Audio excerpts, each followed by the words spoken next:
What's up mga kadyans? Welcome back sa aking YouTube channel. Kung bago lang po kayo dito sa aking channel, ako po inyong kadyans na si Erwin at welcome po dito sa Kadyans First TV. Storya ng isang Kadyans Japoner dito sa Pilipinas. Intro, pasok!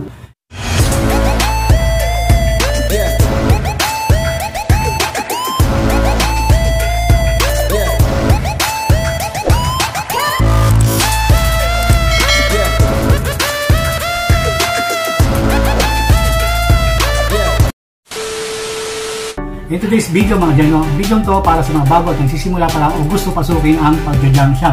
So naisip nyo na ba mga kadyaners kung ano nga bang mga document ang pwede nyo ihanda bago kumuha ng business permit o pumunta sa BPLO o Business Licensing Office? So share ko yan dito sa video to para magkaroon kayo ng idea kung anong mga document ang inyong ihanda bago mag-apply ng business para sa jam shop mga kadyaners. So share ko yan sa inyo in 5, 4, 3, 2, 1. Ilista nyo na yan.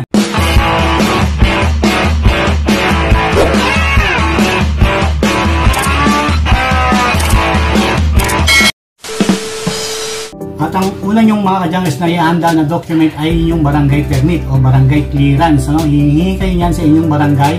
Sila magpapatunay na taga doon kayo o umuupa kayo doon sa kanilang barangay.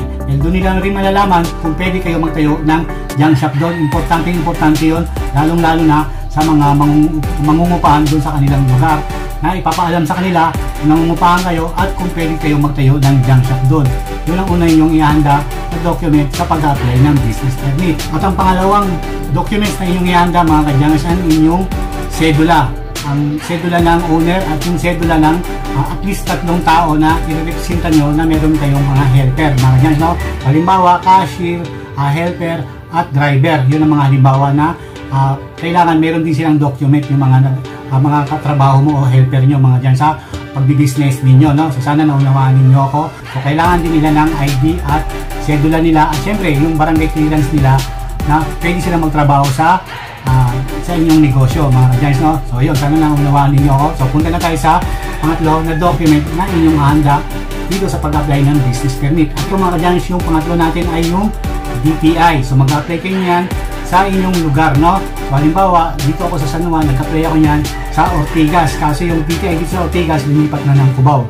So doon ako nag-renew noon, mga kadyaners, So share ko lang sa inyo, yung DTI mga kadyaners ay i-apply niyo yan. Doon yung i-apply kung anong pangalan ng jam shop na gusto nyong ipangalan, So maglilista kayo ng 3 kung alin yung makapasa doon. Yun ang gagamitin yung name ng jam shop ninyo at magagamit niyo yan sa pag-apply ng business permit, So ang binayad ko diyan, di ko lang alam kung magkano sa magsisimula pa lang, so bago pa lang, wala pang registration, magpapa-register pa lang. Kasi sa renewal namin binabayaran ko yan ng 1,500. 3 years na yung cover noon, mga kadyaners, So yung ating handa, DTI, mga kadyaners. So punta na tayo sa susunod. Mga kadyaners, ang susunod na document ng inyong paghahanda ay yung Certificate of Lease ng inyong lupa, mga kadyaners, o TCT o yung titulo, mga kadyaners, Yan ang paghahandaan nyo. At kung wala kayo yan at nangungupahan kayo, kailangan nyo ng contract of lease ng uupahan ninyong jam shop, mga kadyaners.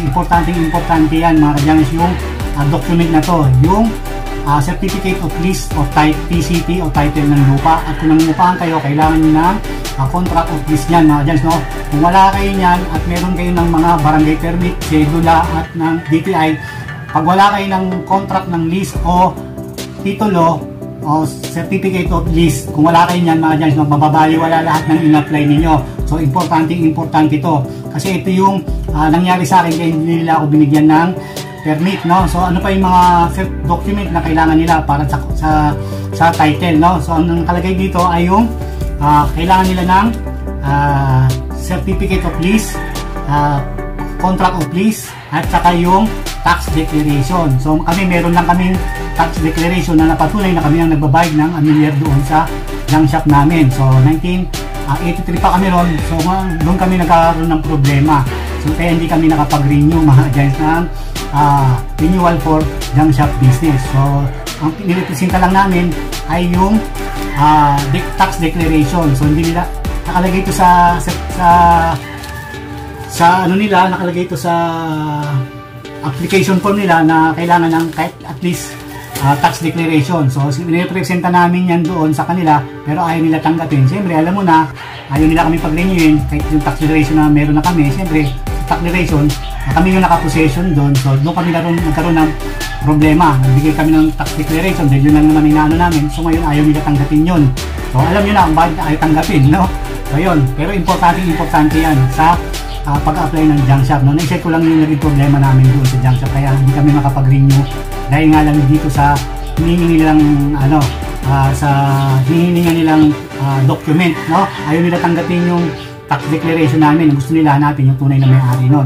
Pero nakalagay dito sa list nila na sa document nila na sa form nila na pwede na yung tax declaration, no? So yun ang paghahandaan nyo mga ka-junk shop ay yung certificate of lease at saka yung contract of lease na at katunayan na may contract kayo nung umuupa kayo doon sa junk shop, no? So yun, na-share ko lang sa inyo kaya medyo dito kami nagkaroon ng problema, no?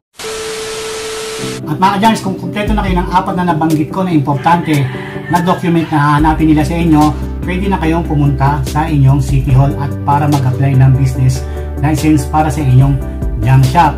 At pagpunta nyo doon mga ka-junks, no, pumunta kayo sa BPLO, Business Licensing, humingi kayo ng form at ganito ang ibibigay sa inyo mga ka-junks, no? So ganyan yan, nakaklik yan, no? So ito yung unang form na makikita nyo. Diyan nila i-check kung ano yung documents na meron ka na at i-ikisa nila kung ano yung documents na kailangan mo mga ka-junks, no? Mga ka-junks, ang susunod na document yung pag-applyan ay yung Senro. So pupunta kayo sa munisipyo, hanapin nyo yung Senro office dahil magbabayad kayo dun ng environmental fee at pag-attend din kayo ng seminar. So kailangan nyo umattend ng seminar mga ka-junks, no? Dahil requirements yan ng BPLO. So bibigyan din kayo ng slip niyan na check na umattend kayo ng seminar ng Senro mga ka-junks, no? Importante yan. So mga ka-junks, ang susunod na document na inyong paghahandaan ay yung zoning. So pupunta kayo sa inyong munisipyo, mag-apply kayo doon sa engineering office. Andun yung zoning area nila mga ka-junks, no? Ito yung CCI sa inyo kung sa relocation ng junk shop, yung pagtatayo ninyo, kung nangungupahan kayo, kung may building ban yung junk shop na pagtatayo nyo, sila magsusukat niyan mga ka-junks dahil doon sila babase na ibabayad nyo sa treasury mga ka-junks, no? Doon lumalaki yan mga ka-junks kung gaano kalaki yung area na pagtatayuan nyo ng junk shop o paglalagakan nyo ng mga kalakal at yung opisina. Yan ang zoning mga ka-junks, paghahandaan nyo rin yan at may bayad din yan mga ka-junks. So punta na tayo sa susunod nating document na paghahandaan. Ito yung sa fire mga ka-junks, no? So pupunta kayo sa inyong Bureau of Fire at mag-apply kayo ng business permit, no? So bibigyan kayo ng certificate, pero bago yan mga ka-junks, no, pag-attend nila kayo ng seminar, actual seminar yun, kailangan nandun kayo, may attendance kayo, importante yan na nandun kayo na attend, no? So yun, at kailangan din nila mga ka-junks ng dalawang klase ng fire extinguisher. So medyo mahal to. So pwede kayong bumili mismo doon sa kanila o pwede kayong bumili sa private, no?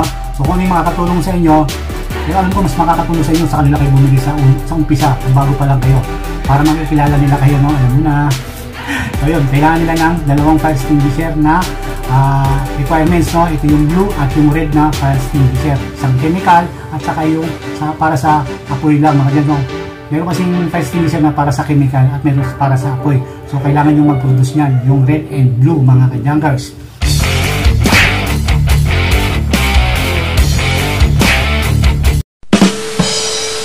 So yan mga ka-junkers, yung mga document na kailangan natin paghandaan para sa pag-apply natin ng business permit para sa ating negosyong junk shop. At kapag nakapag-operate na kayo, paglipas ng isang buwan mga ka-junkers, doon pa lang papasok ang ating BIR. So kailangan pumunta tayo sa malapit na BIR sa ating lugar at magpa-register ng ating negosyo. Huwag natin kalimutan yan mga ka-junkers, importante yan. Sana meron kayong nakuhang idea. Kung meron man akong nakalimutan, pagpasensyahan nyo na, tao lang ako mga ka-junkers. So ayan yung mga document na yung paghandaan para sa pag-apply ninyong business permit para sa inyong junk shop mga ka-junkers, no? Sa susunod na video, share ko sa inyo kung ano ba yung mga nilalaman ng inyong binayaran doon sa inyong business permit para sa junk shop, no?